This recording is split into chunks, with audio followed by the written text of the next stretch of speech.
High, রাসমেলার second visit নিয়ে চলে এসেছি। আগের দিন গিয়েছিলাম বাবা মার সঙ্গে, আজ বন্ধুদের সাথে। মেলায় ঢুকে প্রথমেই চলে গিয়েছিলাম কুণ্ডুবাড়ির গৃহদেবতাকে দর্শন করতে। কুণ্ডুবাড়ির এই আলোকসজ্জা বারবার আমাকে মুগ্ধ করে।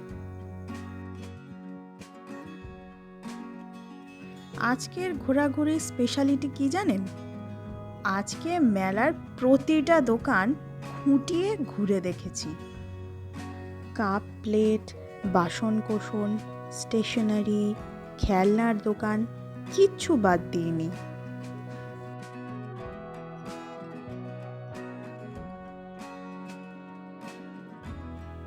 এবার এলাম ফুলবাগানের পার্কের ভিতর, যেখানে প্রচুর দোকান বসেছে। আমরা যে সময়টা গিয়েছিলাম তখন তেমন ভিড় হতে শুরু হয়নি, তাই এই নৌকা, নাগরদোলা একদম ফাঁকা। অনেক ঘোরাঘুরি হয়েছে, এইবার খাওয়া দাওয়ার পালা। মেলায় যে কটা দিন গেছি প্রত্যেক দিন এই পাপড়ি চাট আর ঝুড়ো আইসক্রিম খেয়েছি। ঝুড়ো আইসক্রিম বানানোর প্রসেসটা আমার বেশ ইন্টারেস্টিং লাগে। আমরা সবাই মিলেই দেখছিলাম। এখন ভাবছি এই আইসক্রিমের বিজনেসটা যদি 2 বছর আগে স্টার্ট করতাম তাহলে আজ কোটিপতি হতাম। আপনাদের আগের ভিডিওতেই জানিয়েছিলাম যে বায়না করে মেলা থেকে একটা বাঁশি কিনেছি। কিনে যখন ফেলেছি বাজাতে তো শিখতেই হবে। বহু কষ্ট করে রোজ প্র্যাকটিস করে করে কিছুটা বাজাতে শিখেছি।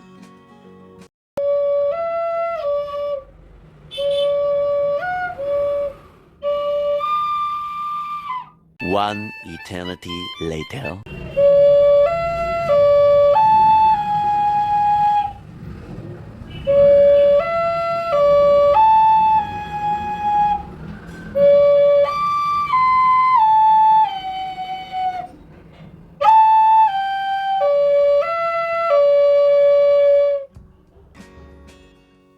আমি এর আগে কখনো বাঁশি বাজাইনি, তবু আমার এই ছোট প্রচেষ্টা অনেক সাহস করে আপনাদের সামনে তুলে ধরলাম। সম্পূর্ণ বিচারের দায়িত্ব আপনাদের হাতেই তুলে দিলাম। কেমন হয়েছে কমেন্ট বক্সে প্লিজ জানাবেন। আজকের জন্য এইটুকুই। ভিডিওটা ভালো লাগলে একটা লাইক করে দেবেন, আর এরকম নতুন নতুন ভিডিও আরও দেখার জন্য চ্যানেলটাকে সাবস্ক্রাইব করে দেবেন। তবে আজ আসি, বিদায়।